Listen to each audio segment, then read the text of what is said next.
ఇప్పటి వరకు నా అంచనా వరకు ఒక 30% అయ్యింది సార్. ఇప్పుడు కావడం కష్టము. ఎందుకు కొంచెం సీఎం గారితో మాట్లాడి అంటే విషయం మాట్లాడి ప్లస్ ఇంకోటి ఏమంటున్నాడు మనం భూకంపం ఉంది కదా అక్కడ అంతా ఫ్లడ్స్ వచ్చినప్పుడు అంతా కొట్టుకుంది నీళ్ళతో సహా పోయినారు. వాళ్ళ ప్రూఫ్స్ కాదు కదా ఏం వాళ్ళు వస్తున్నారు మా దగ్గర ఎడుస్తారు ఇంకా మేము మీకు చెప్తున్నాం వాళ్ళ నుంచి ఏదైనా మీరు మీ తరపు నుంచి వాళ్ళ దగ్గర ప్రూఫ్స్ ఏం లేవు సర్టిఫికేట్స్ లేవు ఏం వాళ్ళు ఎట్లా చేయాలో వాళ్ళు అర్థం కాకుండా ఎక్స్టెండ్ చేయాలి కదా చేస్తున్నారు. ఆ భూకంపం వల్ల నాకు సార్ ఫ్లడ్స్ వచ్చినప్పుడు ఇళ్ళని కొట్టుకొని పోయినాయి. ఏం మీరు మేము తాళ్ళు లాగేసి లాగాం వాళ్ళు కట్టుబడులతో తప్ప పంచకు రుణితో వచ్చినారు. వాళ్ళక్కడ ఏం వాళ్ళు ఏం ప్రూఫ్స్ పెట్టాలి ఎట్లా ఒక్కొక్కరు ఇతరానగర్లో ఒకరు అక్కడ ఒకరికే ఉన్నారు సార్. వాళ్ళందరూ వస్తున్నారు ఫామ్ చేస్తున్నారు దగ్గరికి. ఇప్పుడు వాళ్ళ ఇల్లు ఉగ్గలో కొట్టుకొని పోయినాయి. అవి ఎంక్రోచ్మెంట్ అవి స్థిర నివాసం కాదు. అవి పోయినాయి కొత్త పోనీ ఎక్కడ ఉంటే అక్కడ పోయి కొత్త ఎక్కించుకోమను అంటే వాళ్ళక్కడ ప్రూఫ్స్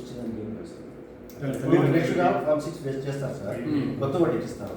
ఇప్పుడు మనకు నోటీస్ వచ్చిన తర్వాత 2007 చూపించండి అంటే వాళ్ళ దగ్గర ఏం లేవు చూపించారు. ఆధార్ ఉంటుంది వచ్చింది వాళ్ళ ప్రూఫ్స్ ఉన్నాయి సర్టిఫికేట్ కానీ మన ప్రూఫ్స్ అడిగారు కదా ఆ ఏరియా అంతా మన లిస్టు ఎత్తుంటే అడుగుతాం సార్. దాని గురించి మేము ఆలోచించేదన్నా వాళ్ళకు నేను ధైర్యం చెప్తే అవకాశం కల్పిస్తాం మేము ఉన్నాము అనే ధైర్యం కల్పిస్తే అది రిక్వెస్ట్ సార్. ఎస్ఐఆర్లోనే ఫైనల్ కాదు ఇది. తర్వాత కూడా ఓట్లు ఎక్కించుకోవచ్చు కొత్త ఓట్లు. ఇది నిరంతర ప్రక్రియ. ఇప్పుడు ఉండే ఓట్లన్నీ కూడా బోగస్ ఓట్లన్నీ కూడా తొలగించే కార్యక్రమం ఇది సెప్టెంబర్కి అయిపోతుంది. మళ్ళా జనవరిలో కొత్త ఓట్లు ఎక్కించుకుంటే స్టార్ట్ అవుతుంది. ఇది 3 నెలలకు వస్తూనే ఉంటుంది. ప్రతి సంవత్సరం ఫైనలిస్ట్ ప్రచురిస్తారు. ఇప్పుడు ఎస్ఐఆర్లో ఆ ఆధారాలు లేని ఎక్కించారు.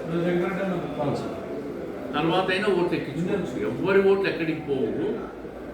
పక్కాగా వాళ్ళ ఫామ్స్ తీసుకొని తగిన ఆధారాలు ఇచ్చి వాళ్ళు సబ్మిట్ చేయమని. వాళ్ళ ఆధారాలు లేని వాళ్ళు ఉంటే వాళ్ళందరూ కూడా ఒకసారి ఏదో ఒక సమయం తీసుకున్నాము ఈ లోపల ఈ 15వ తేదీకి అంతకు అయిపోతుంది. అయిపోయినాక మళ్ళీ ఎక్స్టెండ్ చేసే అవకాశం ఉంది. ఆ ఎక్స్టెండెడ్ అవకాశంలో వీళ్ళంతా అయిపోయినాక ఎక్స్టెండెడ్ అవకాశంలో వీళ్ళని ఎట్లా ఎన్రోల్ చేయాలనేది ఒకసారి జిల్లా కలెక్టర్తో మాట్లాడి చేద్దాం. అంతే సార్. మీరు ఒక స్టేట్మెంట్ పర్సనల్గా మీరు ఎప్పుడైనా స్టేట్మెంట్ చేసినప్పుడు భయపడకుండా ఉండండి. మేము ఉన్నాము వాళ్ళు ధైర్యపడతాం. చెప్తాం. Thank you.